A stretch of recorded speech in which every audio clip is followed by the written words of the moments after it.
Good morning as my dog bell goes off. It's Monday morning. How is everyone doing? I'm Nick Perro, not your dad. This is Sick of This Shit Publications, and we're chronically illing out on a Monday morning. I'm joined by, I'm going to read across. We'll skip the first individual on our screen for now because she's our special guest. I'm joined by my friend So. Welcome. Beth Thank Cruz, you. Hi. welcome. And Dr. Stephanie Wilson. The only time I'll say doctor today, but Dr. Stephanie Wilson. Doctor of History. Doctor of History. Yeah. But I have something new to say about this. So Okay. Yeah. Ooh. I can do it whenever you want. Yeah, say it. So I was reading a Substack where somebody white said, "Oh no, don't call me doctor," and a person of color with a PhD said, "No, keep your title because that sets the standard for them to use titles for people of color and not just not just let names. it go." Right. But so for here, we're just going to go with Stephanie, but I just wanted to share that because it made a lot of sense. It does. Very cool. It does make a lot of sense. And I kind of like Doc Steph. Okay, Doc Steph. Doc Steph. Excellent. And as we derail ourselves, before we even get into our conversation today, we'd like to welcome on our special guest, Natasha Duran Moulton. Moulton? That's right. Yep. That is me. First or the second one? Moulton or Moulton? Moulton. Moulton. Okay. Yeah. Good morning, Natasha. Welcome. Can you introduce yourself to everyone and say hi to the audience as folks are coming on in and joining us? Yeah. So, hey, everybody. I'm Natasha. Chronically ill, disabled veteran. I wish that I could say that the chronically ill came from the military, but honestly, it probably came way before that. But yeah, I spent 11 years in the military. Oddly enough, 5 of those years as a generator mechanic, and then the rest of those years working with F-16 pilots. So not anywhere near with what I'm doing now. So after that, worked through. I'm currently working on my PhD as well, Doc Steph. Getting my PhD in physiology and health. Oh wow, that's great. Yeah, I'm in the dissertation phase. I'm a PhD candidate for now, but I wear my title with pride because it's taken a lot of work to get there. And one of the things that I work on specifically is I focus mainly on life and wellness coaching and the coaching approach to healing. And so part of that coaching approach to healing is about using our language and using our words in order to empower ourselves and in order to advocate for ourselves and really change the trajectory of where we're going in life so that we can create our own experiences. And so it's what I encourage people to do. Right now, what I'm focusing on mainly right now is integrative medicine and integrative wellness techniques for women with PTSD. So it's what my study and research is focusing on right now. But yeah, I'm a woman of a jack of all trades. I've got that going on. I'm raising a teenager. I'm teaching full time, and then my husband and I also run a horror convention of all things.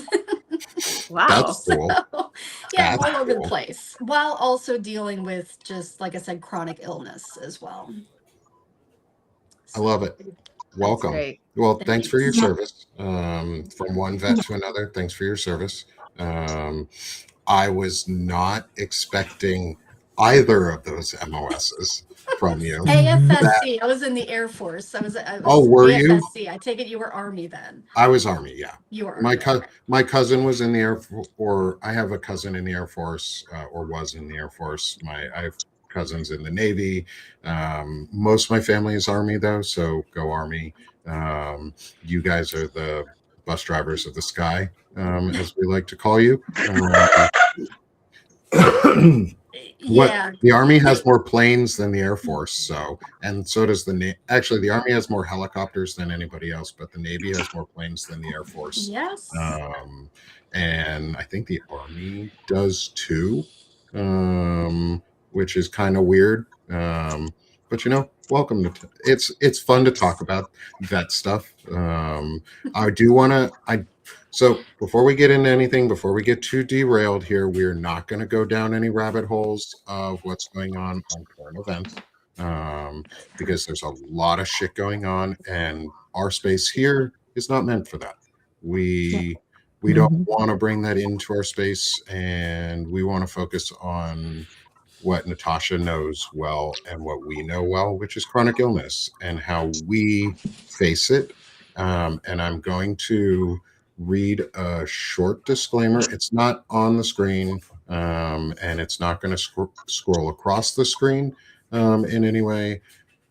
It may at some point eventually if we ever want to do that. However, quick disclaimer for Chronically Illing Out. We are a podcast and weekly roundtable discussion that provides a safe space for real chronic illness and mental health conversations by people with lived experience and lived experience only. We are not trained professionals.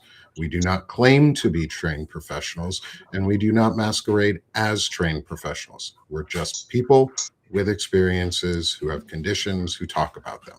And we come at them and we say what tools we've used. We discuss our stories and current events to build community and solidarity.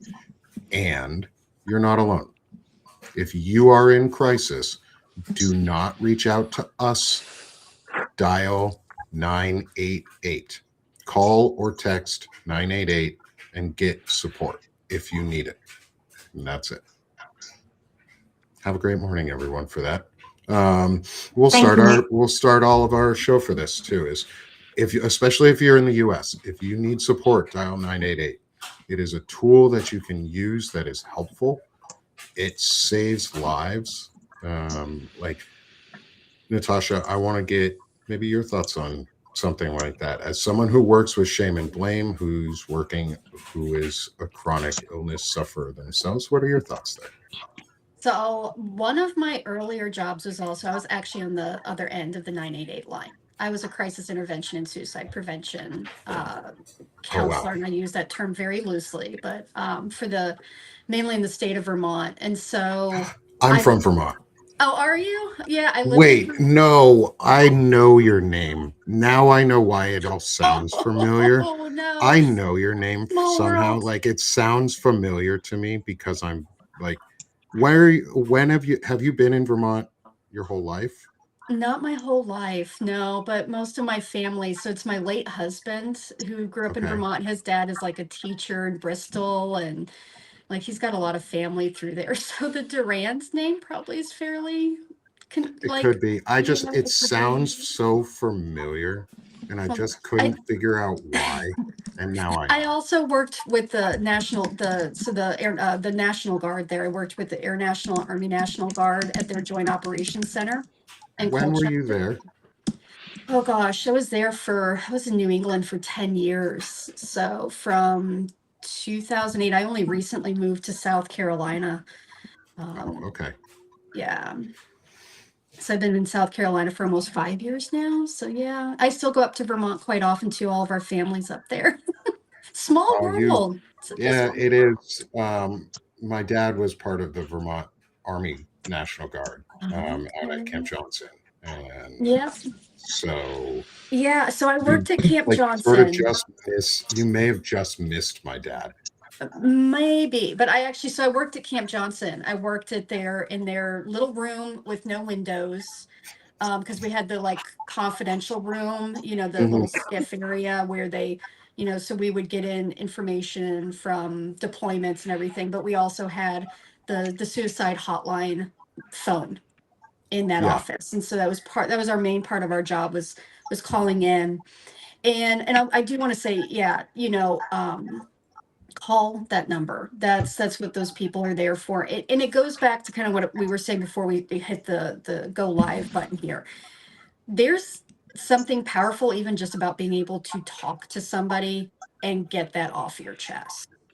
One of the things that I noticed for so many people who are suffering from chronic illness or chronic mental health illness is that oftentimes we get locked up inside of our own head. And so it's like releasing a rubber ball in a sealed off room. It has nowhere to go and it just keeps bouncing around. And after a while, the sad part for us is that our brains are not disconnected from our bodies. they're all very intricately and intrinsically linked. And so when we get this going on in our head, what ends up happening is it's causing stress. And I don't know about you, but I know I've got like inflammation problems. And when I get stressed out, my whole body hurts. Mhm. And Absolutely. it gets even harder to take care of ourselves, right? So just the act of talking about it, just the act of talking about it, being able to hear ourselves and know that somebody on the other end is just holding space and listening and creating a container for us to get it off our chest is enough to bring that stress down and help our bodies to just decompress. So yeah, definitely call that 988 number. I promise you that, nothing that you are going to say there's going to go anywhere, and nothing you're going to say there's going to surprise anybody on the other end of that line. Yeah. Yeah. And suicide prevention and things like that help, and they're worth it. I worked at Amazon at one point, and I was on the Alexa healthcare team. And part of what we did during COVID was we built a self-checker skill where at home, you could ask Alexa, hey, I might have COVID, yada, yada, all that stuff. And it gave you CDC updates, but it also gave you guidance on should you call. And oh yeah, there's one of us in the background has the stream going, so we can hear it on delay just a little bit. It's weird. Um, Check your backgrounds. And It's off. so one of the things that I did was I got us to build the suicide prevention and self-harm workflows, which was if you said something self-harm related, It's it off. directed you to, at that time, was the National Suicide Prevention Hotline. But now it's 988 or Suicide Prevention Hotline. But there's now more resources available. And so use it. Use those skills. And it got used. Like we could see the metrics if somebody went into that path. We couldn't see if they called. We couldn't see what they said or anything like that. But the fact that it got used made, like, I realized like how good of a feeling it was to know that I helped somebody, that what I did actually helped one person, and that was enough. And Natasha, could you talk maybe on your experiences as someone who was a counselor, quote counselor, in your own words, in your own for quote counselor, but in as someone who is on the other side of that line, who is able to talk to people and Mhm. work through experiences, how did that? Did you let yourself feel like a response from that? And going in our title, shame and blame, how did that work into the job you were doing and what you had to do for yourself to not shame or blame yourself if you couldn't help somebody? Yeah, so I'm going to be honest. I think part of the job, when you're working with people, to be good at your job, there has to be some amount of feeling. There has to be some amount of empathy and compassion towards that person. And so often, I was sitting there and I was listening to stories that, of people who just have hit complete rock bottom. And a lot of the people who were calling in were soldiers or family members of soldiers, who were dealing with PTSD, anxiety, depression. And they were surrounded by people who didn't know how to handle those things. And so those issues compounded because on top of it, they couldn't talk to anybody and they felt so incredibly alone.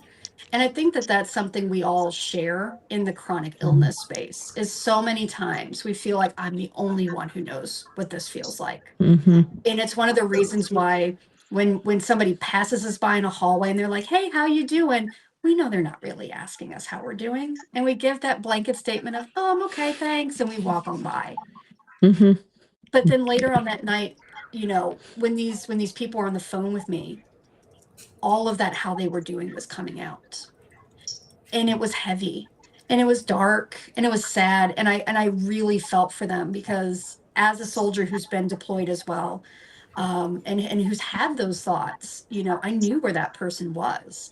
And, thankfully, I would say my success rate with getting these people turned around was pretty good. But there were stories, there were times where I couldn't. And for me, again, it goes back to, I had to find my own therapist because I couldn't keep it locked up in my head. Because if I kept it locked up in my head, that the shame of it all, the regret, I should have said this, because hindsight's always 2020, right? You always look back at a situation and you could think of 100 different things you could have done differently in that moment. And so, for me, it was I needed to go and I had to have somebody to also talk to and process it. Right. Well, And that, Natasha, if I can have, especially when you're working in any field that you're helping others, but especially with suicide prevention, because that is such, I mean, you can't deal with that. Do you know what I mean? Like you have to have a safety net as a counselor because it's too much, to handle it by yourself. So did you have some sort of support system back then within your team or? Thankfully we did. So on the team itself, we had a therapist who was overseeing the program, but the therapist was also there for the people who were kind of like on the ground doing the work. So when we would have particularly like when we would have like really hard phone calls, we would actually get called out as a group, and then the therapist would sit with us and we're like, all right, let's talk this through. Like, we're not going to keep this bottled up inside. Like, we're going to talk through this. How did you feel? How did you react? What are you doing at home? And then on top of that, it helped because I had family that understood too, what I was going through. My mother-in-law at the time worked with people who dealt with chronic illness, and she volunteered her time with veterans. And so she was able to kind of say, if I had a particularly rough week, she'd always offer her house. She'd make me lunch and like kind of give me a little spa retreat. It was great. So I had that support network in place, which was great. But again, I realized that I was lucky to have those things in place because not everybody does. Absolutely. And may I ask, sorry, I'm sort of maybe jumping ahead, but can you explain to us how it became linked to somehow your interest in physiology? Because I find that so interesting. Like, Yeah, well, so my interest in physiology, so it kind of starts with a sad story. So I'm going to go ahead and apologize now, but got a little bit of a sad story here. So my interest in this really solidified when my late husband was diagnosed with cancer. So he was diagnosed with cancer when we were pregnant with my daughter, and he battled cancer for 5 years. And one of the things that I noticed in that was that he was treated as parts and pieces of symptoms instead of as a whole person. yeah. And it really changed my mindset around what health is in modern Western medicine. And so my interest became this idea of like how our mind and our body are connected, because I watched and saw kind of how for him it was a lot of like a PTSD. There was a lot of anxiety and depression. There were a lot of times where I would sit in the car with him and he would cry because he just didn't want to do the chemo. His body was so tired, but he was also so emotionally worn out from the surgeries, the chemo, the radiation, and the stress and the burden of it all. And there was no one there to help him in a meaningful way. They just looked at him as, they would always refer him out to these separate specialists who never seemed to talk to each other, who never seemed to kind of come together for a whole plan. It sounds familiar to, a lot of us, I think, who've been involved with our peers that have, I would say, life-threatening illnesses. And I really apologize. I didn't know. I'm just like asking. And so this has been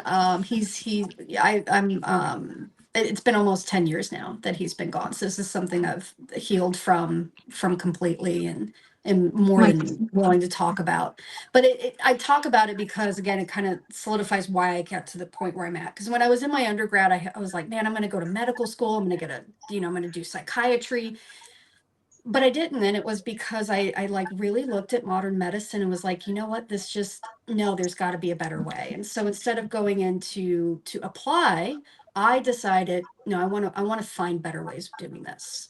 And so I went into physiology and health, but I have a focus on mental health. But I want to show how our brain and our bodies are connected because we cannot separate the two. What happens in our head, it comes out in some way physically. And when something physically comes out, it messes with our head. Right. Absolutely. And so that's why I do the work that I do today. So that is that's amazing that you have gone through that that realization, and you sort of like turned it into something that gives meaning, but at the same time, you know, because I have to say, I have seen Natasha on the pod with Margaret Williams back in the fall, and I have to say that that podcast really touched me. And I'm sure we're going to get to that because we're going to talk about trauma, I think intergenerational trauma. And anyways, it really spoke to me, and I found that Natasha's or the way that she was speaking, and also okay, it sounds cliche, but connecting all those dots, you can tell she has really I'm well, you are still a student. So anyways, I was lifelong student, lifelong. yeah. I'm never going to stop studying.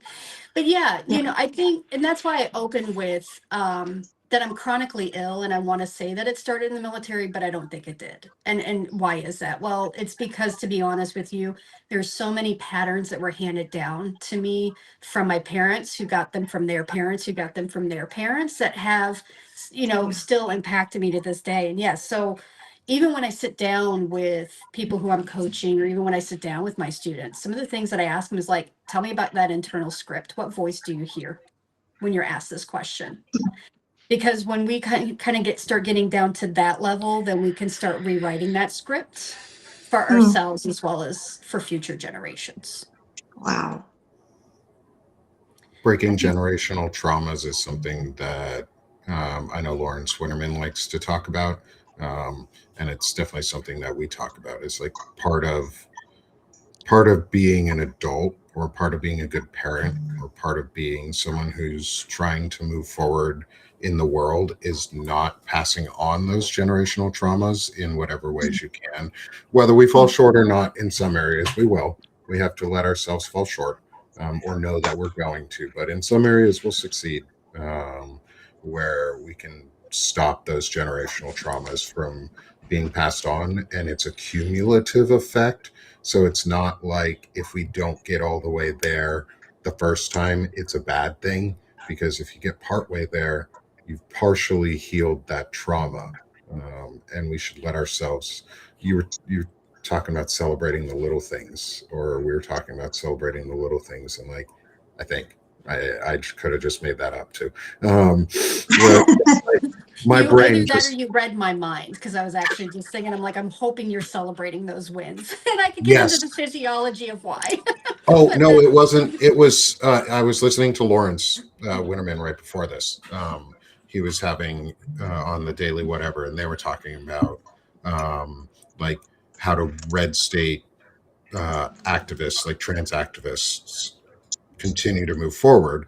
Some, and a lot of them is, or for the guest who was on, it was, well, I celebrate the little things and I find the joy where it's meaningful. And I think that's a really just a mentality we can all use, because then we don't blame ourselves for like actually doing a good thing. Like, I've let myself start feeling good without feeling guilty for feeling good, even during times when it's really shitty. Like, it's really shitty right now in a lot of ways, but I still feel good about myself.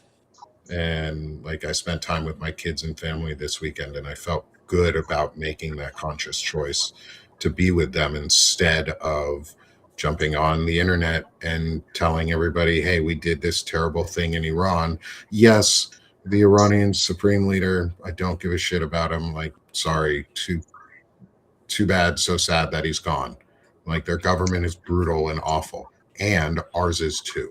And it's not a good thing that we are spreading our hatred, because they're not the people who are out there aren't celebrating the little things in life. They only seek like this one big thing reward, whereas we choose to live every day. Right. Well, I think understanding that nothing we do is going to solve the entire world's problems. We can't boil, as my husband says a lot, we can't boil the ocean. So, Well, we're trying as a species. We'll see about that. Yes, I know. But like individually, we can, there's people with more impact and people with less, but no single one of us is going to solve all of our problems. Together we can, but if we're going to do that, then we have to be as psychologically resilient as we can, because it's hard and demoralizing and all those things. So I think you're right. I had a podcast, I don't know when, in the fall, where we talked about joy as a means of resistance, and feeling that joy and celebrating those wins, and while feeling the pain of others, not necessarily feeling either guilt for not being in the middle of it, or guilt for not being able to solve it ourselves. And I don't know about you guys, but you were talking about breaking cycles, and I definitely have this internal script in my head of my father saying like, kind of like always saying like, oh, you shouldn't feel da da da da because there are always people that are worse in the world, or kind of like minimizing your feelings, like something happened to you and you're feeling sad or hurt, and it's like kind of like just saying like, ignore them and just think of what's worse in the world. Like, right. I'm curious. So I have a teenager too, as does So, and Nick's might have graduated to teenageship. Almost teenage. tween. You have a tween. So I have done everything I can to do almost the opposite of what my parents did. And yet I have come to the understanding that no matter what I do, my kid I will have fucked him up in some way that I can't even conceive of. And so like letting ourselves off the hook for things that we don't even understand and know, even if we're really, really trying to change the scripts and do things differently and say things differently and understand things differently. There's things we can't control and things we don't know about and probably won't come out until kid has been in therapy for 20 years. Yeah. So y'all touched on like 3 things, okay, that I talk about so often. I'm over here making notes because I'm like, man, I need to touch on this. I want to kind of circle back real quick to the whole celebrating and the small things. One of the things that I always find to be the most interesting things when I'm working with adults is how unwilling we are to reward ourselves for the things that we do, even the small shifts, the small wins that we have day to day. We're not even like willing to do like a happy dance or like yeah, you did it, good job. And it's so interesting to me because I feel like there's been some amount of shame around this idea of like we deserve to be happy when we do something. right? Instead, it's always been pointed out of like, okay, well, you did that one thing, but what about all the other things, and people automatically shift away from our win and into the long list of things that we didn't accomplish that day. And so what does that do? It kills our motivation. And, because here's the thing is, again, the connection between the brain and the body. The brain loves happy chemicals. And so what kind of happy chemicals does it like? Well, it likes dopamine. Where do we get dopamine? We get dopamine, that's our reward center. When we win the prize, right? When we go up to those little crane things where you get the little toy and you actually get the toy and all of a sudden you're like, you get this surge of like happiness, that's dopamine. And we do that even when we've accomplished something and then we get rewarded for it afterwards, when we get that certificate, when we get that little, gold trophy. And that's also serotonin as well, right? Because we're coming out on top. We're doing the thing. Look at us go. We've been recognized. And then when somebody comes up and gives us a hug and tells us how great we did, that's oxytocin. That's our happy connection and love thing. And our brain craves those things. That's how we motivate ourselves to keep doing the thing. Oh my God. You know what? I just thought, I'm sorry. Have you seen that little monkey who was like abandoned? Oh, Punch. Yes. I've been Yes. following Punch. Yes. And he has this, Can we they not given talk him about this Punch? this Can little we monkey. not And talk I mean, about Punch?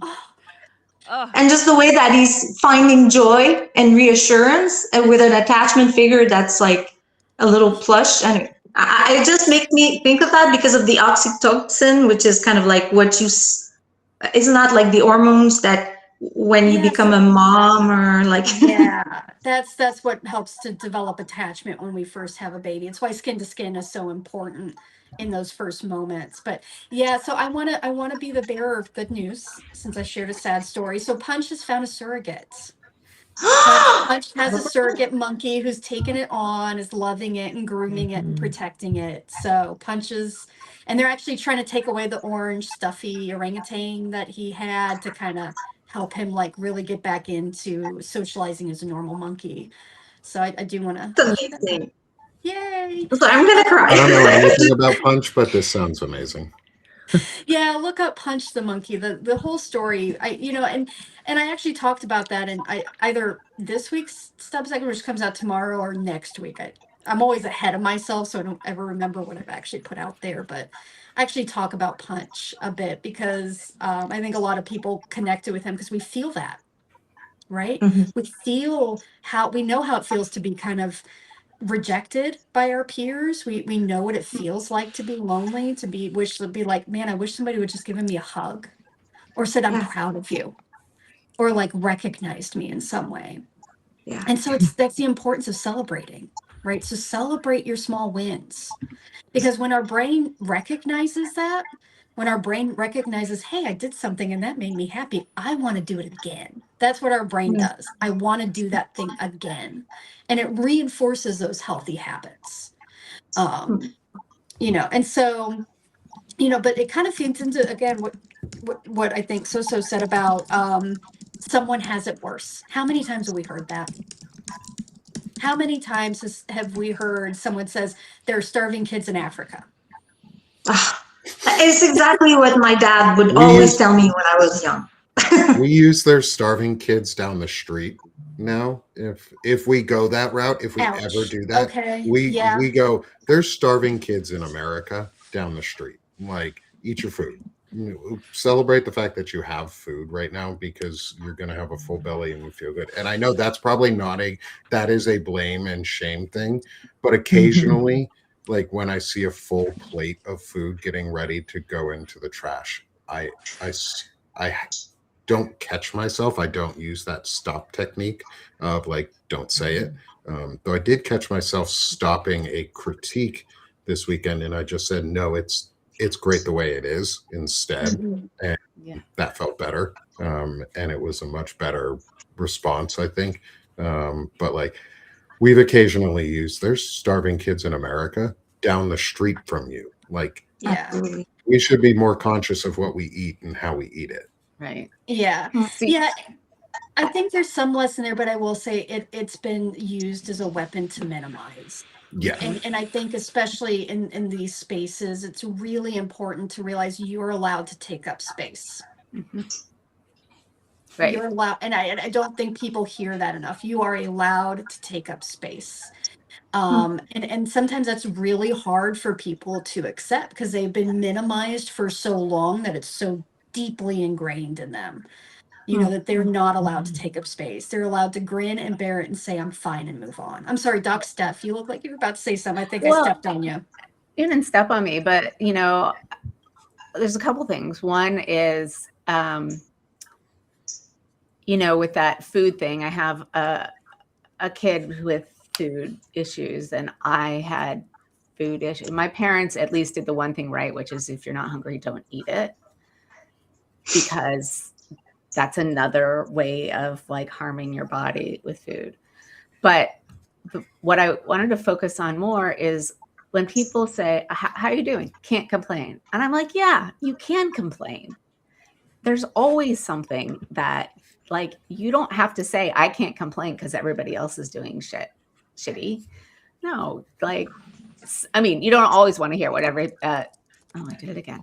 You don't always want to hear what everybody's going through, like the all things considered, how's it going? I'm grading on a curve. Are you hanging in there? But when somebody says I can't complain, I always like try to step in and say, yeah, you can. There's stuff in your life that you can complain about. You don't have to like not complain because other people have it worse. Well, I think even the word complain too, right? Are we really complaining, or are we just sharing with the people who should care about us? Right. If you care enough about me to ask, then care about me enough to hold the space because I'm not okay. And that's something that I'll be honest. So yes, I'm a widow, but I have found myself in another relationship, and it's one of the things that I worked really hard to establish in my relationship is that our relationship isn't 50-50. And I say that because, and I take this actually from Brene Brown. Brene Brown has done something very similar. Yeah, I've heard this. Yeah, I love Brene Brown. But it's this idea of like, there's some days where I have to walk up to him and say, I can give 20% today, and this is why. And then there's, because like for me, I have neuropathy in both of my hands. I have a lot of back issues, and there are some nights where I don't sleep well. I'm tossing and turning. I'm in a lot of pain, and so I can't show up as my full self that day. And it's not complaining. It's filling him in as to where I'm at that day so that he can pick up the other 80%. And then I do the same for him. He's got some hereditary issues with his knees. And then on top of that, he played hockey as a kid and had multiple surgeries. And so he has no cartilage like at all in his knees. And so there are some mornings where, especially when it's cold outside or rainy or anything, and he's hurting, he hasn't slept, he can't show up. Now it's my turn to pick up that 80%, And so I think even the language around it's complaining, it's we're putting this on somebody else. Again, it's really minimizing how we feel and what we're going through to make others comfortable and to make sure it's palatable. And I'll be honest, it's not always palatable. And I think the people in our life fully realize that.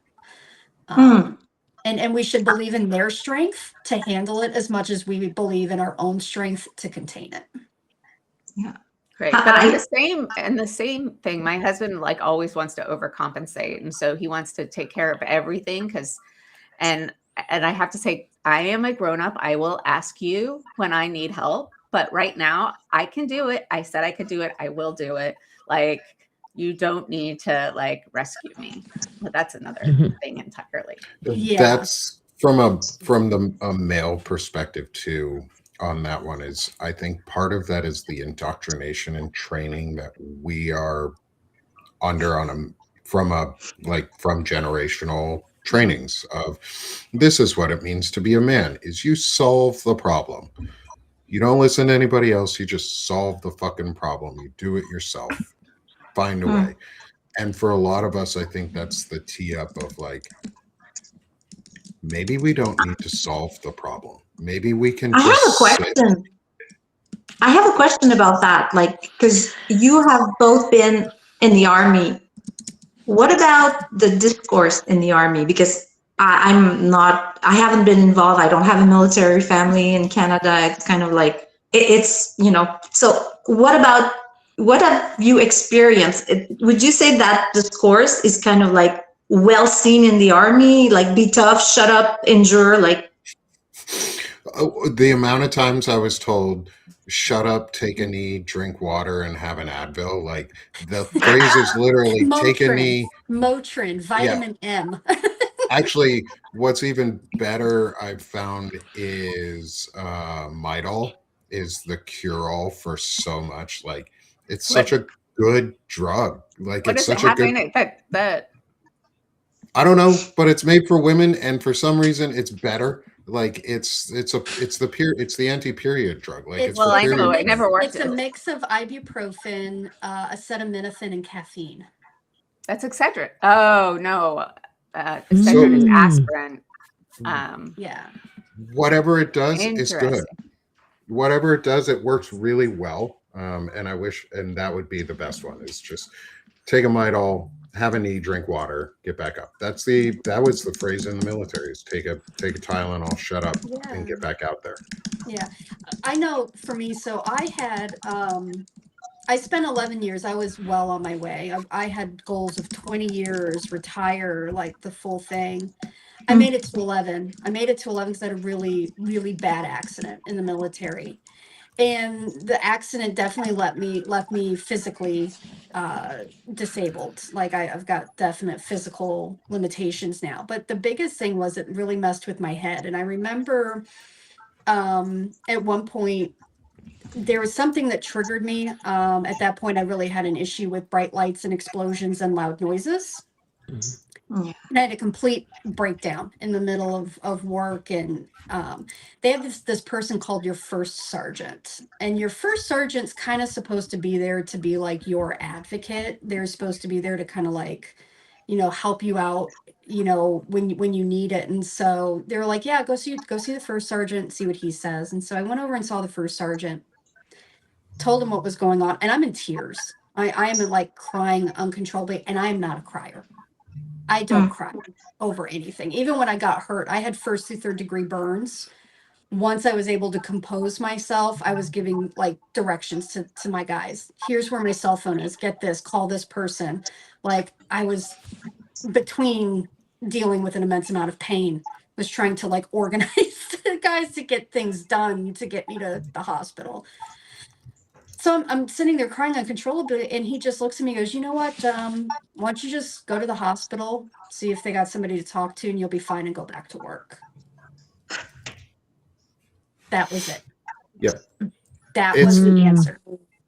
And even when I went to the hospital, even into my care in the VA system, it was, oh, well, here's a pill for that.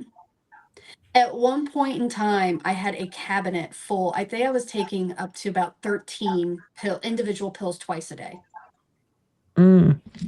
I just had a cabinet, and it just was one whole long part of my cabinet was nothing but prescriptions. Because the way they saw it is every time I came up to them with a symptom, oh, here you go. Here's a pill for that. Here's a pill for this. Here's, even the symptoms that were caused by the pills, we're getting pills to address the symptoms. Oh my gosh. We hear that because I think that as we've discussed this before on our show, like as chronic illness sufferers, like, the interaction of, it's like manage what are the advantages and then try to have less disadvantages. And what you're describing is, I'm sure that must have impacted the way you perceive, like, okay, this is enough. We're separating all of these symptoms, but you've described at the beginning, wanting to bring back, like, as a holistic, view of health. And I'm kind of hypothesizing here, but that must have been something that one day you said, okay, that's enough. There must be other way to deal with this, or. Yeah, no, absolutely. And it's actually what drove me. So I was a civil engineer in the military. I really enjoyed it, but that's really what drove me into studying what I did. So I took my GI Bill and all of that stuff and went into studying psychology and all of that. Um, but that I think that was where a lot of the problem came from those, because there was a minimization right off the bat. As soon as I said, I can't handle this, like I've got something going on. Like I think it was at one point a light bulb popped, and you know how like sometimes you get that popping sound and you get like a big flash of light real quick. And I literally it was just anxiety everywhere. And the problem with it was is that there was so much like people looking at me like, what's wrong with you? Like, what's the issue? And I couldn't explain it. And the one person that I should have been able to turn to minimized it right off the bat. And so it's one of the reasons that I go back to, if you are in a place, if you're going and seeing a doctor, a therapist, anybody, right? And their first approach is to minimize what you're experiencing, leave. You feel even worse. Walk out, leave. As soon as they look at you, and I know I've heard it myself, when they're looking and I was talking about my back pain, and the first thing they commented on was my weight. Oh my God, I was about to say that whenever that's the first thing. Well, if you lost weight, you might be better. Like, right. I can't figure out what's wrong with you. So you need to lose weight. At that point, I had a back brace and I was walking with a cane, and I was 32 years old. Wow. 32 years old. So you tell me first, how am I going to lose weight when I need to walk and I'm literally, couldn't stand up straight? Well, come to find out, it was because the accident I had my disc was sticking out like a mushroom out of my back. And even the radiologist, when he saw it on MRI, asked me how I walked down there. And I basically looked at him and I'm like, well, the doctors were telling me I was fine. So I thought my pain was in my head. Someone asked a very interesting question, that can someone explain minimizing versus gaslighting? Ooh, minimizing versus gaslighting. So gaslighting is basically, it doesn't actually exist. Yep. Making it up.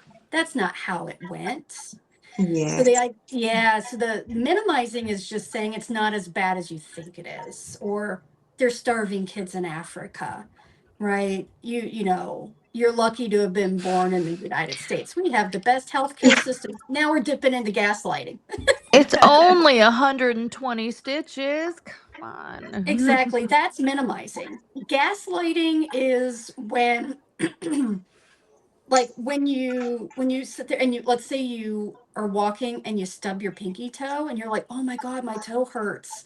I just ran into that. And they go, you didn't just run into that. You didn't know you didn't do that. That's not what happened.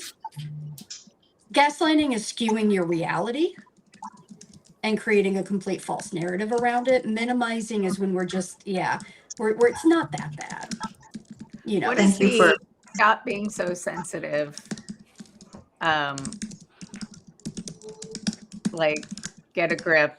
It's not like what you think it is. Yeah. Combination of both, maybe. Yeah. That's a bit of a combination, especially when you go, oh, it's not as bad as you think it is. Because now your perception's not reality. And now they're going to make you start second guessing your reality. And I'll be honest with you, that's, again, when you start to sense those things, those are great red flags to be like, I need to just walk out of this situation now.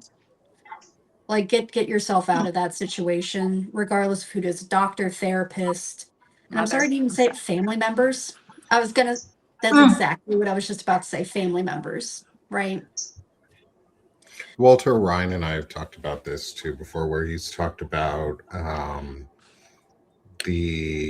when I did an intelligent masculinity interview with him, he talked about the idea of an unqualified no, where when you do an apology, you apologize for the harm that you did, and that's where you can work through it.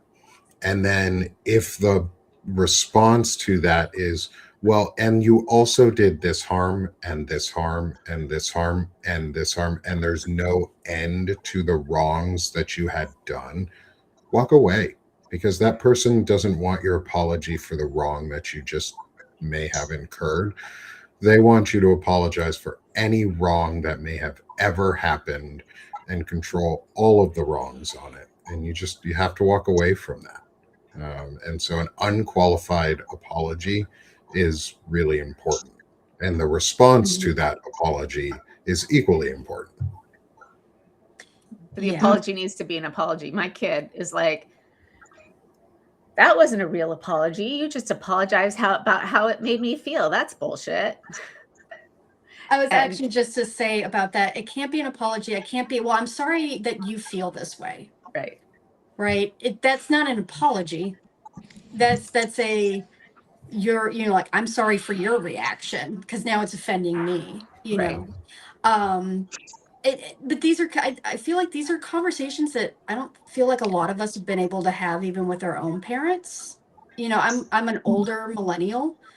And I know that there's a lot of times where I've tried to like sit down and have this conversation with my mom. And I'm Gen X, never and happens. Until my mom had some sort of stroke, and got nice. Like there's nothing I could do or say, but I can have those conversations with my kid. Yeah, same here. I've got a soon to be 15-year-old, and I've already told her, Doc Steph, I think you mentioned this, like, you're gonna need therapy for me, just FYI. And my daughter's the sweetest. She's, no, Mom, I love you. You're being a great parent. I'm like, I know, but I have messed up, and you're gonna go seek therapy, and that's okay.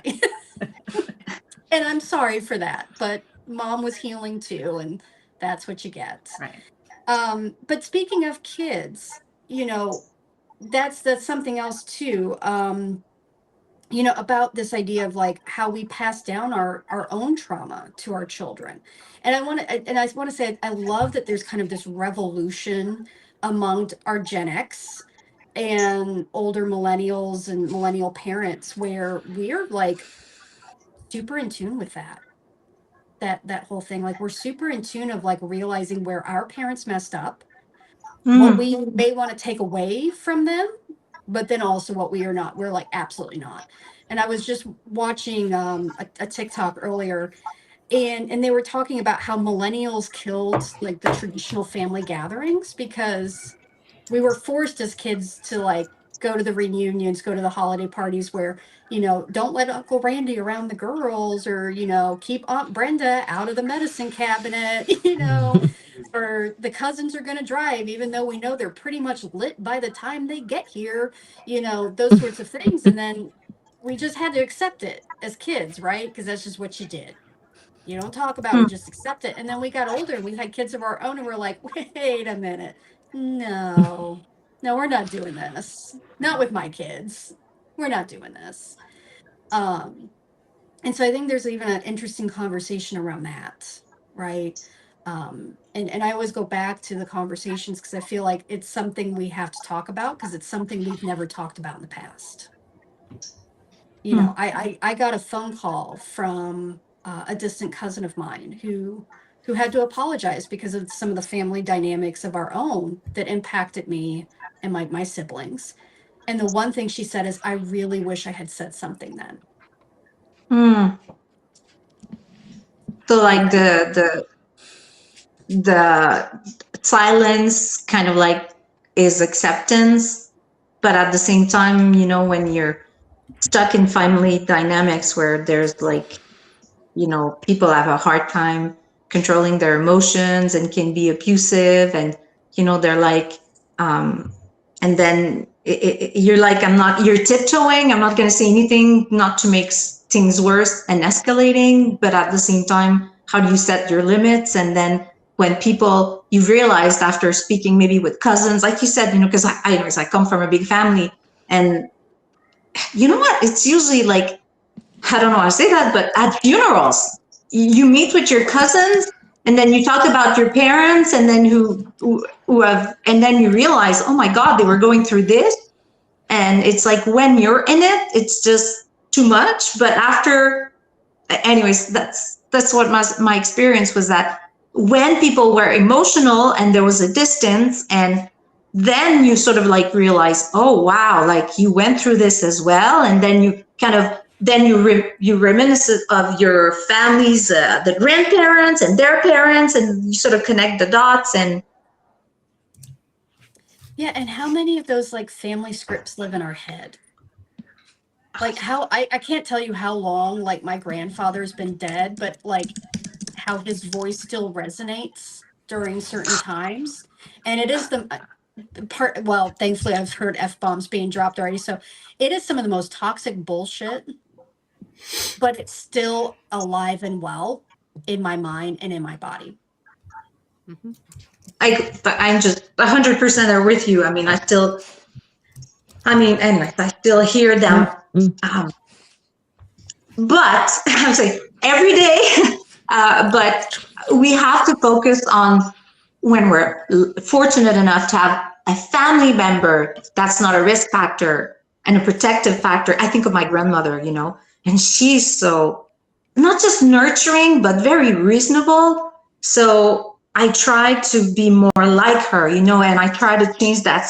I like the way the script, and to think of what she says and then try to counteract, what I've learned to hear all the time. And it's like a broken record, but it's just there all the time, no matter what and when people start saying like, oh, just stop hearing it. You're like, you don't understand. You don't know how many times I've tried and it just doesn't work. So how do you deal with that? Here's what I would ask. How do I stop hearing something that I heard for the majority of my developing years, like well into my 20s?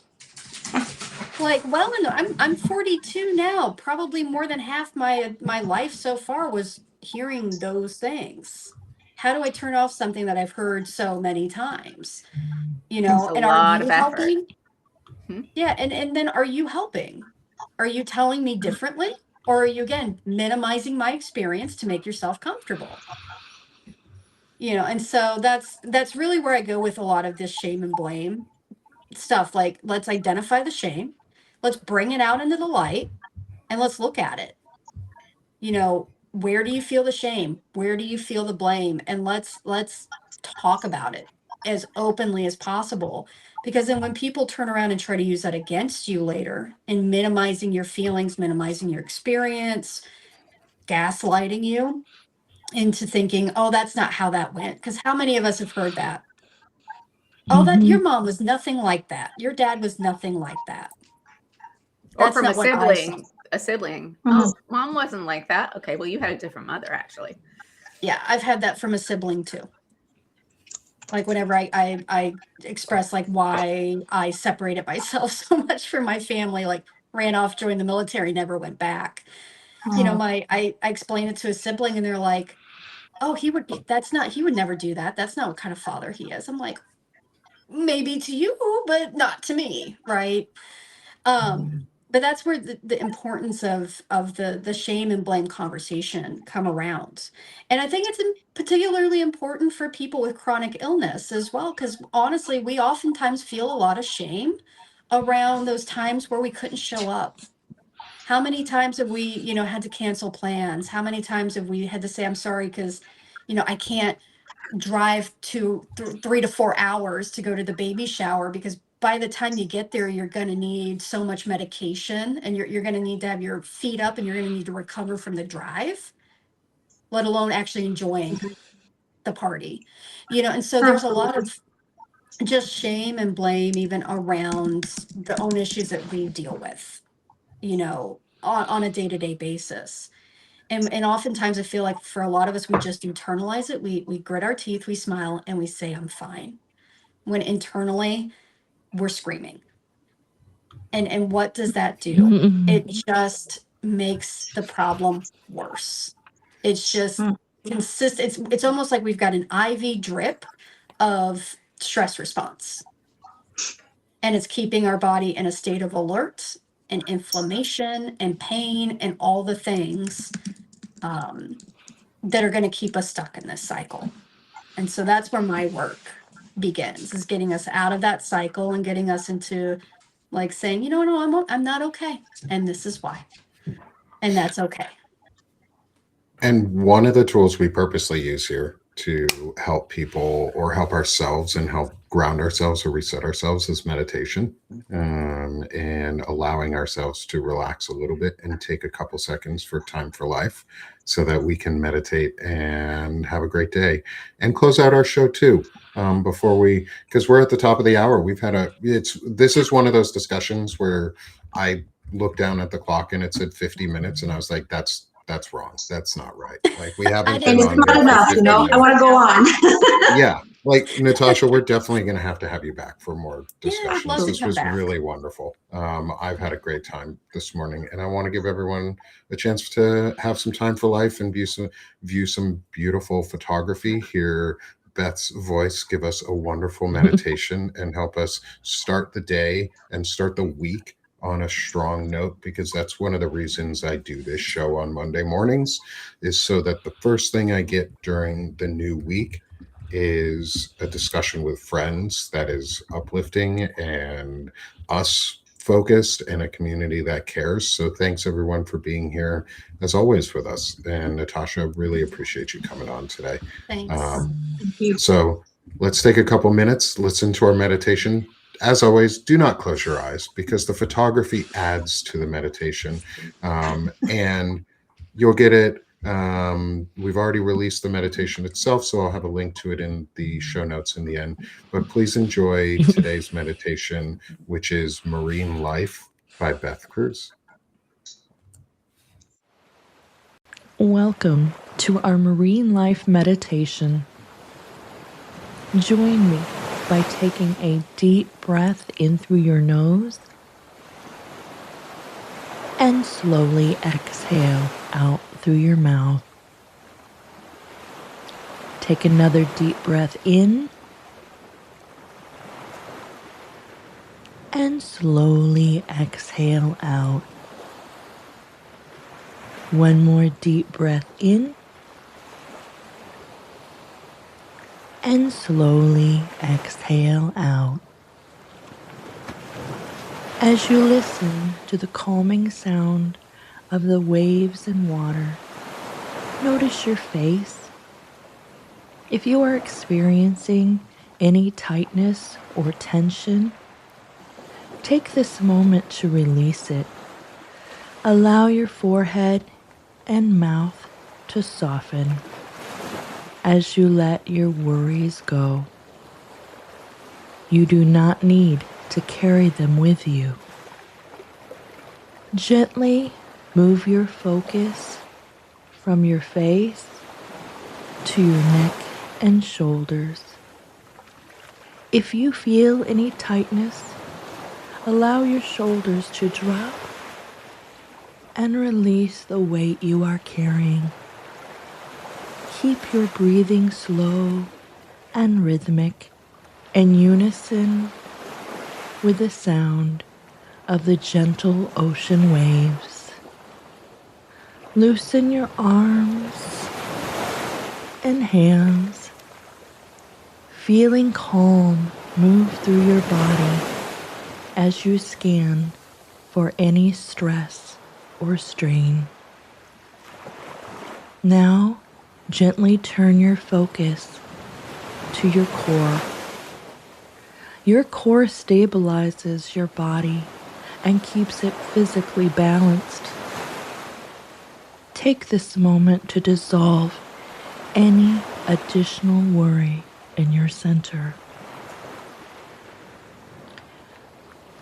From your core, focus on your thighs, your calves, and now your feet. Allow them to relax with the rest of your body. Take one deep breath in through your nose and slowly exhale out of your mouth. You are safe in this moment of pause. Take this with you as you move through your day and week.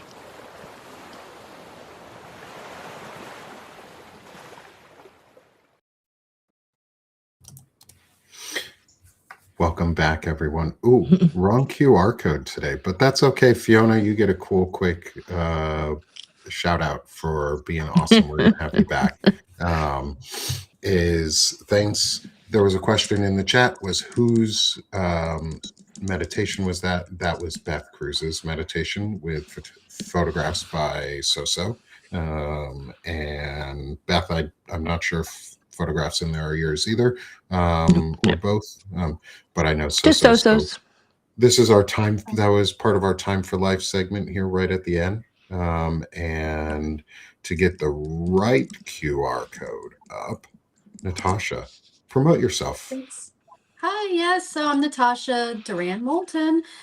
I am your friendly neighborhood life and wellness coach. So my Substack is currently free. I'm just, looking to build some community and start building some conversations about what we talked about here today. And so my Substacks are mainly letters to you, which connect out to a wider variety of things that I do, including blogs and workshops and workbooks and a children's book on anxiety, all sorts of stuff. I'm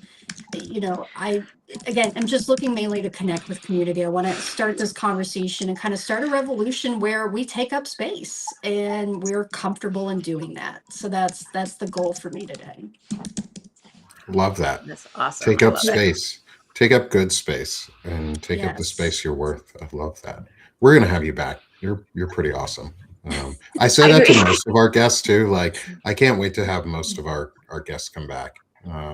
We choose some good guests. Good job, guys. We're kicking butt over here. Self-congratulate ourselves. We find good guests. Even though Natasha, I had nothing to do pat with yourself it. on that back. I didn't have anything to do with it. And then Beth, promote yourself. Oh, please follow me. I wasn't ready. She wasn't ready. I wasn't ready. But if you like the meditations, please follow. Yeah, Beth is our meditation master. You'll definitely have an extra follow from me because that meditation was perfect. Loved it. Thank you. Thank you. And as always, we put the meditations out on Sick of the Shit publications to help drive traffic for Beth. She is the author of those ones. I just post them, and I love them. And I'm glad you all really enjoy them too. I'm glad everyone does. And shout out to Margaret Williams, who introduced Soso and this group to Natasha, even accidentally, because accidental greatness is still greatness. Thank you so much, Margaret. We do appreciate you. Yeah. And Steph, how about you, Dr. Stephanie Wilson? So I have a show, Freedom Over Fascism, which is both a live on Tuesdays and Wednesdays and an audio podcast talking about the context in which we live. This week I have Tara McGowan from the publisher of Courier Media and Ellie Leonard. But I want to say, I said it in the chat, I am thinking about doing a show about parenting and menopause and being in the sandwich generation and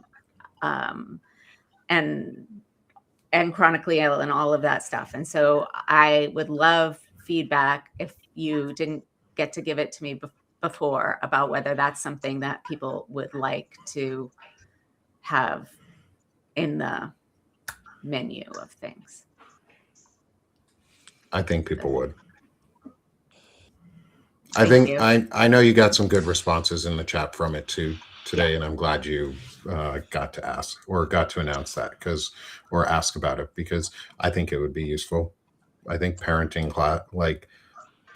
groups of any sort right now, even I don't know, like just parenting groups right now are probably super useful. We all need support. We all need support, especially for the neurodivergent kid. Yeah. Or parents. Yeah. Or both, the combination of. And then Soso, promote yourself, my friend. Hi. Well, I'm Soso. My Substack is Soso's World because, as you can see, when I can, I try to travel and get moving. And I am so grateful to have the space and the wonderful voice and intelligence of Beth, who's just using the pictures to create Mhm. those wonderful meditation. And I am actually glad because, I have so many stuck on my computer and I'm just happy that they're out there. So, yeah. And we also have a show on Wednesday, Beth Cruz and I. It's called Time for Life.